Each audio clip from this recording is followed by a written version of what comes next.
What's going on, guys? My name is Eldeniro and welcome to the final episode from this season of my Leicester City career mode.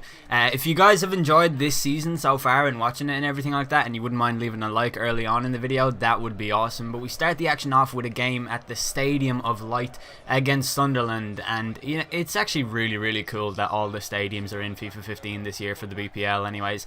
But I've got two questions for you guys early on in this episode, and they're both kind of along the same wavelength. Basically, the first part of it is, what season are you guys in on your career mode, on your own save? Like, whereabouts are you? And the second part of the question is, how many job offers have you had so far? It's just something that I really would like to know for reasons that may become clear later on.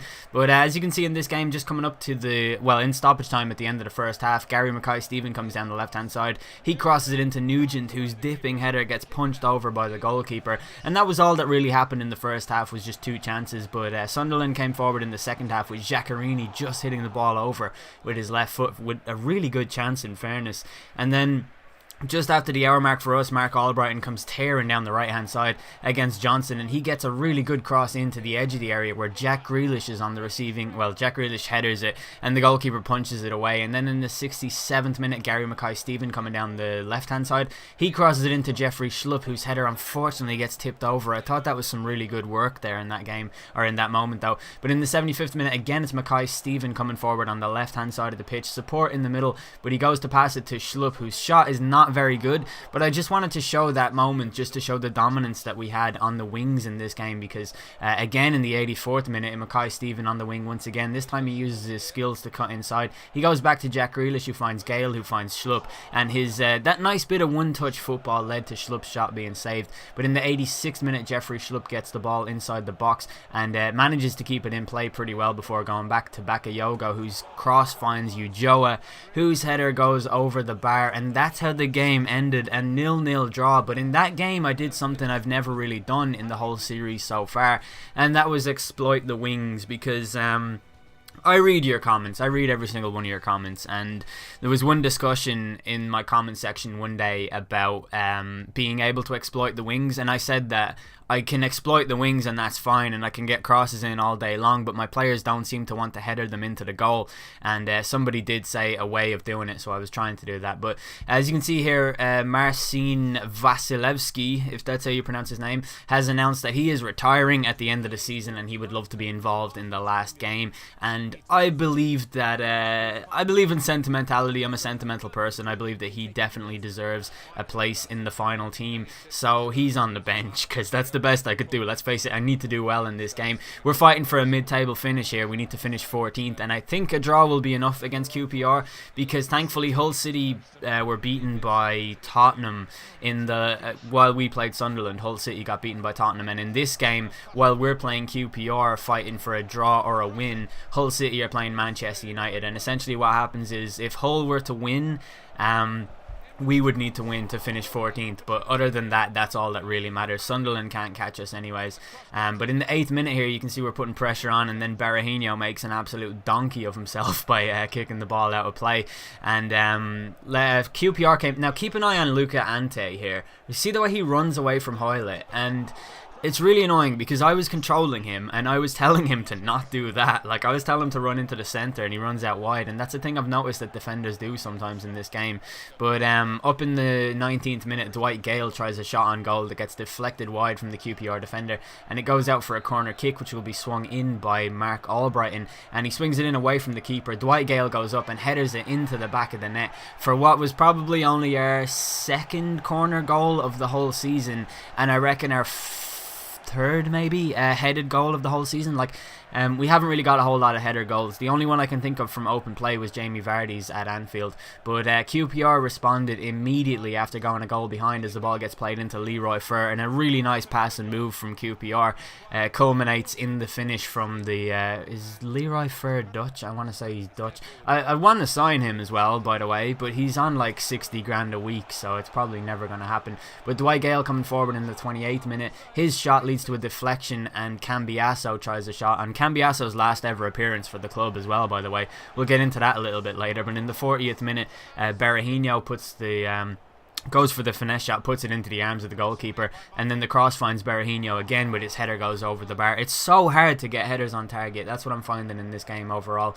But just past the hour mark, we robbed the ball from QPR thanks to Gary Mackay-Steven and his agility. He runs towards the box. He has options in the middle. He has one option in the middle, and it's Berahino, who does get the header, but he smashes it off the crossbar. And I'm sure that you guys notice in this game, in this episode rather, the difference in my style of play. I went for the 4-4-2, just a basic 4-4-2 in both games that I've played so far, and I am going for those headers. I am trying to get it done, just to play a little bit of a different tactic to what's been only effective in places before in the season. But we did bring on Vasilevsky for his final appearance for the club in the 69th minute, because I just thought it was fair enough. He didn't fucking go in and play centre back though, because there was no way I was putting him up against the QPR attackers, but he did go in at right back, and I moved Simpson into midfield, and it was fine, you know. I knew I could contain the game anyways. And in the final 10 minutes, Adel Tarabt manages a nice 1-2 inside the box and then shoots over, and that's how the game ended. Another draw for us. At this time it was a 1-1 draw, but we ended the season with a pretty good run of form, I thought. And I'm going to show you guys a list of the players who are leaving right now. Apart from Bakayoko, everybody there with nothing left on their contract is going. I really would like to keep Esteban Cambiaso, but the truth is that he's declining, and it's time for us to, you know, prioritize other players in that position. I think Michael Caine actually had a couple of decent games for us this season, but I just have no interest in keeping him because I don't think he's going to develop into anywhere near a first team player. But we give Bakayoko a contract because I like Bakayoko, and I think he is a good backup player in that left back position. But here's how the final league table looks. We did manage to maintain our 14th position and finish there, which is a really good achievement in all honesty. Hull City drew with Man United as well on the last day of the season, which is a good achievement for them.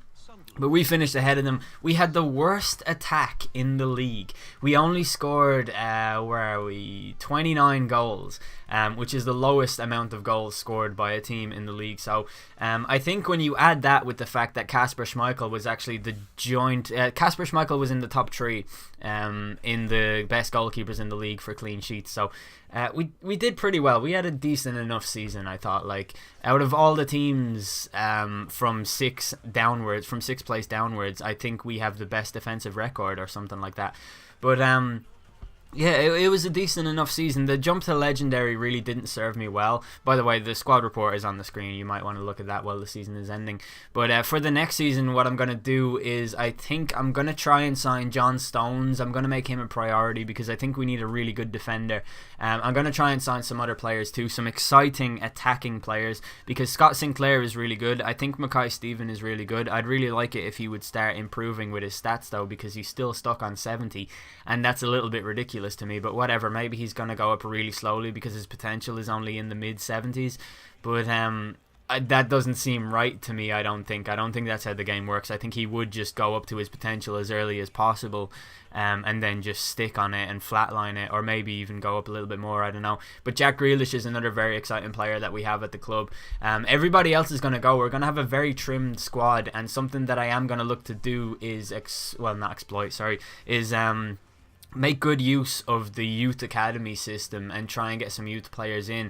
But then I don't really know how long people want me to stay at Leicester. Like, I'd like this to be the type of project where the players just grow into the type of players that we want them to become, and then eventually I get to a high league position, sort of like what Southampton have done, I suppose. But I don't know, because with YouTube and career modes, it's really weird. Like, 1 minute, you know, you love everything that you're doing and all, and then the next people will be like, I think you should move clubs now, and that's cool too. Like, I am open to moving clubs in this series, but I'd like to stay with Leicester for as long as possible. But here's a look at all of the stats from the player stats. Like, none of our players were in the top 25 for goals or assists, which is pretty bad. But there's Kasper Schmeichel, 12 clean sheets over the course of the season, which I think is very impressive. He's a class goalkeeper, and I think there'll be a lot of people after him, because if you have a keeper who has a really good clean sheet record, then everybody in the world wants to sign him on FIFA. That's typically how it goes. But we got offered another job, and it was the Southampton manager job, and I didn't even consider it. And for the people who were thinking maybe this would be the time to change club, the reason I didn't consider it at all was because Southampton got relegated, and if I took that job, it wouldn't know that it's the next season, and they would blame me for the relegation and potentially sack me for it, because that's how stupid this game is. But the Leicester City board were very happy with my performance. They were happy with my domestic cup performance. They were delighted with my league performance. We did manage to secure a mid-table position. They're really happy about that. So we'll go into season 2.